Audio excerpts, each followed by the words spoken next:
भले ही बीसीसीआई की नेटवर्थ 25,000 करोड़ हो। क्या आप जानते हो 25,000 करोड़ में कितने जीरो होते हैं? 25 के आगे 10 जीरो होते हैं। लेकिन एक समय हुआ करता था जब बीसीसीआई को अपने खिलाड़ियों को प्राइज मनी देने के लिए किसी न किसी सिंगर से म्यूजिकल कंसर्ट करवाना पड़ता था। साल 1983 की बात है।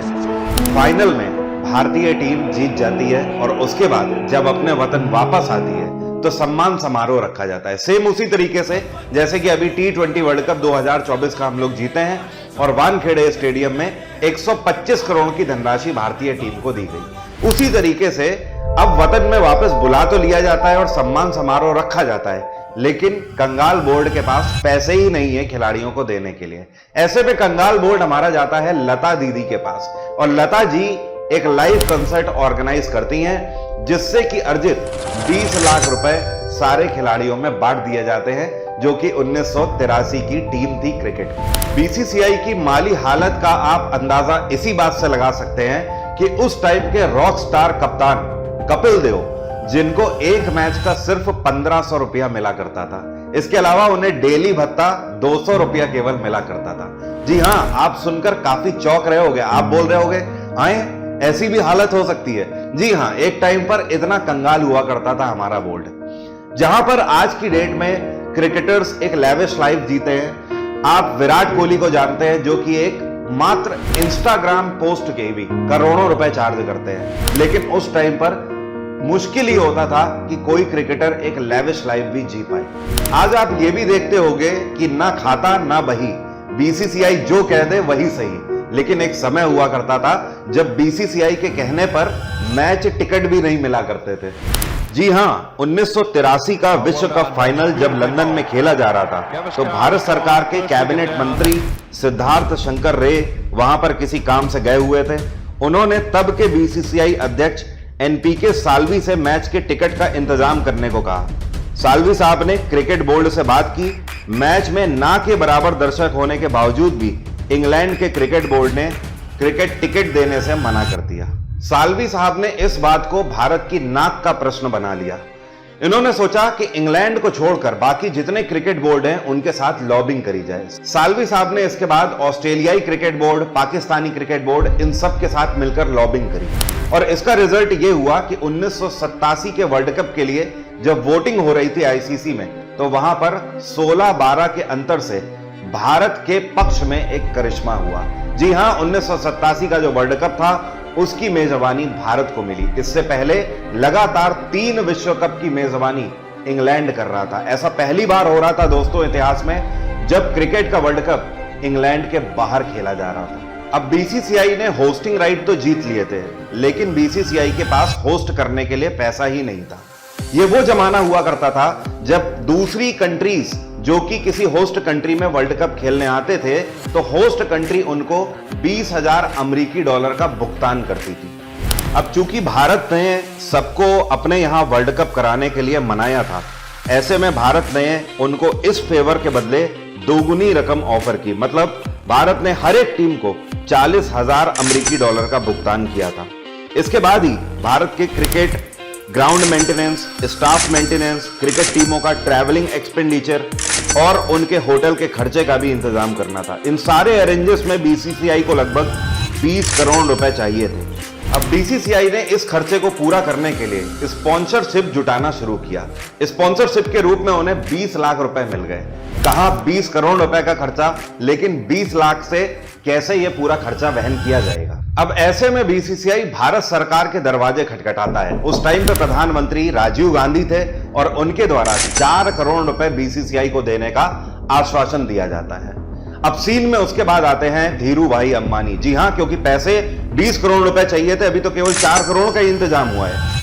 धीरू भाई अंबानी सीन में आते ही बोलते हैं कि बीसीसीआई को हम 6 करोड़ रुपए की धनराशि देंगे। जी हां, हमारे कंगाल बोर्ड को रिलायंस की तरफ से उस टाइम पर 6 करोड़ की धनराशि मिली। इस तरीके से आईसीसी का पहली बार कोई इवेंट भारत में कंडक्ट किया जाता है और इसका नाम रखा जाता है रिलायंस वर्ल्ड कप।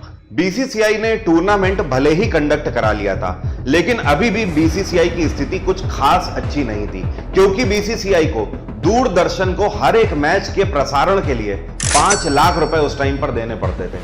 अब ऐसे में खैर वक्त बीतता चला गया। यह वो समय था जब दूरदर्शन का एकाधिकार हुआ करता था प्रसारण की इंडस्ट्री में। लेकिन कुछ समय के बाद साउथ अफ्रीका की टीम भारत में खेलने आती है और ऐसे में साउथ अफ्रीका का जो क्रिकेट बोर्ड है वो बीसीसीआई के सामने एक प्रस्तुति रखता है। वो कहते हैं, क्या आप अपने प्रसारण राइट्स हमें बेचोगे? अब बीसीसीआई सोच में पड़ गया, अरे ये क्या हुआ। ऐसे में बीसीसीआई अपने चुटकी काट के देख रहा था कि कहीं मैं सपना तो नहीं देख रहा हूं। इसके बाद बीसीसीआई साउथ अफ्रीकन मैनेजमेंट को ब्रॉडकास्टिंग राइट बेच देती है। साल 1993 में बीसीसीआई को ब्रॉडकास्टिंग राइट बेचने से 6 लाख अमेरिकी डॉलर का रेवेन्यू प्राप्त होता है। अब इन दिनों भारत के क्रिकेट बोर्ड की कमान जगमोहन डालमिया के हाथ में दी जाती है। जी हां, इनको क्रिकेट बोर्ड का रिफॉर्मिस्ट भी कहा जाता है हमारे देश में। जगमोहन डालमिया दूरदर्शन की ये जो मोनोपोली थी इसको लेकर कोर्ट में चले जाते हैं। उनका कहना होता है कि प्रसारण के अधिकार सिर्फ एक ही कंपनी के पास क्यों है, हमारे प्रसारण के अधिकार हमारे पास होने चाहिए। और कोर्ट के द्वारा बीसीसीआई को प्रसारण के राइट्स दे दिए जाते हैं। अभी तक जहां दूरदर्शन प्रसारण करने के लिए बीसीसीआई से हर एक मैच का 5 लाख रुपए लिया करता था, साल 2000 में दूरदर्शन के द्वारा बीसीसीआई से क्रिकेट मैच का प्रसारण करने के लिए उल्टा दूरदर्शन ने बीसीसीआई को 240 करोड़ रुपए का भुगतान किया। 1990 का दशक भारत में उदारीकरण का दशक था। यहां पर बाजार खुलने के बाद ढेर सारी मल्टीनेशनल कंपनीज अपने प्रोडक्ट के साथ आ गई थी। अब कंपनियों को अपने प्रोडक्ट्स को ग्राहकों तक पहुंचाना था, लेकिन सवाल था कैसे। कंपनियां अगर घर घर में प्रचार करने जाती तो ये कॉस्ट इफेक्टिव नहीं रहता। अखबार में विज्ञापन देती तो ही उतनी रीच मिलती, क्योंकि विज्ञापन के पन्ने को लोग उसी तरीके से इग्नोर कर देते थे। जैसे कि राहुल द्रविड़ साइड में जा रही बॉल को इग्नोर कर देते हैं और कामरान अकमल अपने हाथ में आ रही बॉल को इग्नोर कर देते हैं।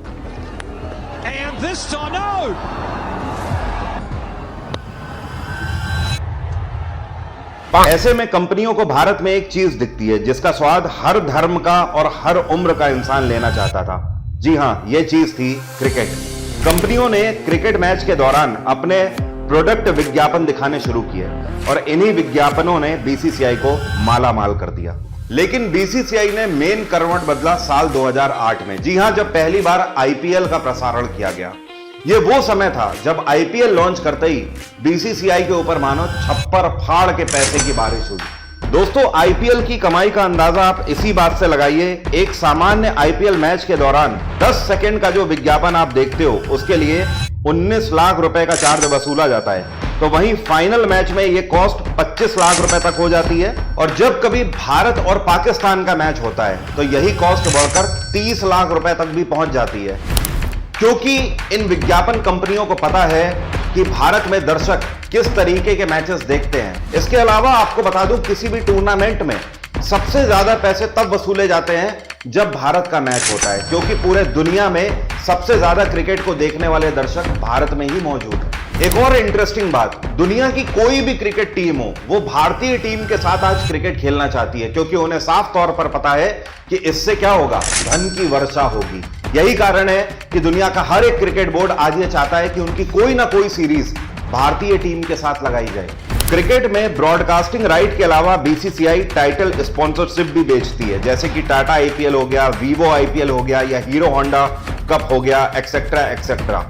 आप मैच में स्ट्रैटेजिक टाइम आउट भी देखते होंगे, इसके लिए बाकायदा नीलामी होती है और सबसे ज्यादा बोली लगाने वाले को ये राइट्स मिलते हैं। खिलाड़ियों की किट, जैसे कि खिलाड़ियों की टोपी, उनकी जर्सी, उस पर भी आप कई सारे ब्रांड देखते होंगे। ये सारे ब्रांड्स भी बीसीसीआई को करोड़ों में पे करते हैं। इसके अलावा कई सारे ट्रेडिशनल वेज, जैसे कि मैचों की टिकट बेचकर बीसीसीआई को कमाई होती है। और क्रिकेट स्टैंड्स में जो कोल्ड ड्रिंक या फिर कोई खाद्य पदार्थ बेचा जा रहा है उसके लिए भी बीसीसीआई अच्छा पैसा वसूल करके उससे कमाई करता है। अब आप ये जरूर सोच रहे होंगे कि बीसीसीआई इतना पैसा कमाती है तो इस सरकार को टैक्स भी चुकाती होगी।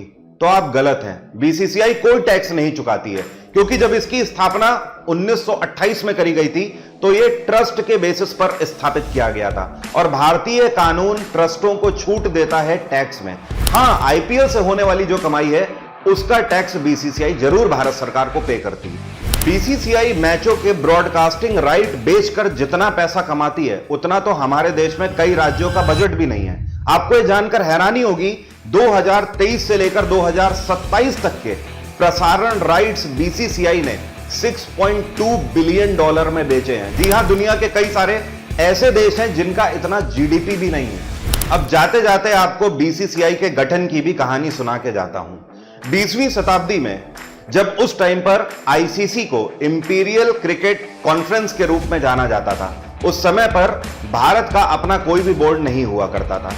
जिस भी टीम को अंतरराष्ट्रीय मैच खेलने होते थे उसे आईसीसी से रिकॉग्निशन चाहिए होता था। ऐसे में भारत में एक क्रिकेट बोर्ड था जिसको कलकत्ता क्रिकेट बोर्ड के नाम से जाना जाता था, लेकिन हमारे देश का कोई क्रिकेट बोर्ड नहीं था। कलकत्ता क्रिकेट बोर्ड लंदन में 1926 में गुहार लगाता है जाकर कि भैया हमको भी अंतरराष्ट्रीय मैच खेलने की परमिशन दी जाए। उसके बाद मीटिंग पे मीटिंग चलती है आईसीसी में और फाइनली 1928 में फैसला दे दिया जाता है कि भारत अपनी अंतरराष्ट्रीय क्रिकेट टीम बना सकती है। इसके बाद क्या था, 1928 में बीसीसीआई की स्थापना भारत में एक चैरिटेबल ट्रस्ट के रूप में करी जाती है और आज भी बीसीसीआई चैरिटेबल ट्रस्ट के ही रूप में पूरे भारत में अपनी सेवाएं दे रहा है। दोस्तों, बीसीसीआई स्वयं तो कुबेर है ही, लेकिन यह भारत सरकार को भी खूब पैसा कमा कर देता है। आपको पता है, क्रिकेट से होने वाली जो पैसे की आमदनी होती है उसमें आईपीएल जैसे टाइटल से तो टैक्स जाता ही जाता है, साथ में पर्यटन को भी बढ़ावा मिलता है। दुनिया के लाखों करोड़ों लोग भारत में घूमने के लिए आते हैं, साथ में भारतीय सभ्यता को भी प्रमोशन मिलता है, इंडियन कल्चर ऐसे में खूब प्रमोट होता है और साथ में डायरेक्ट और इनडायरेक्ट वे में दुनिया भर के कई सारे बिजनेसमैन यहां पर इन्वेस्ट भी करते हैं। क्या बीसीसीआई को लेकर खिलाड़ियों के लिए कोई बदलाव करने चाहिए आपको? अगर आपको लगता है तो कमेंट बॉक्स में लिखकर बताइएगा। साथ में यह भी बताइएगा कि बीसीसीआई की ये जर्नी, ये सफर आपको कैसा लगा। वीडियो अच्छा लगा है तो वीडियो को लाइक जरूर करिएगा और शेयर करिएगा। आज की बात यहीं तक रहेगी। अगले वीडियो में फिर से एक नए एनालिसिस के साथ मेरी आपसे मुलाकात होगी। 2024 के किसी भी एसएससी एग्जाम के लिए आप मेरा जीएसजीके का foundation batch exam engine application से अवेल कर सकते हैं। एप्लीकेशन का लिंक और डायरेक्ट कोर्स का लिंक भी वीडियो के डिस्क्रिप्शन में है। इस टाइम पर मानसून ऑफर चल रहा है, डायरेक्ट 50% का डिस्काउंट आपको मिल जाएगा। डिस्काउंट कोड है HELP50। ध्यान रहे, इस बार वैकेंसीज बहुत हैं, एक वैकेंसी एसएससी की आपको लेकर जानी है। तब तक के लिए धन्यवाद। जय हिंद, जय भारत।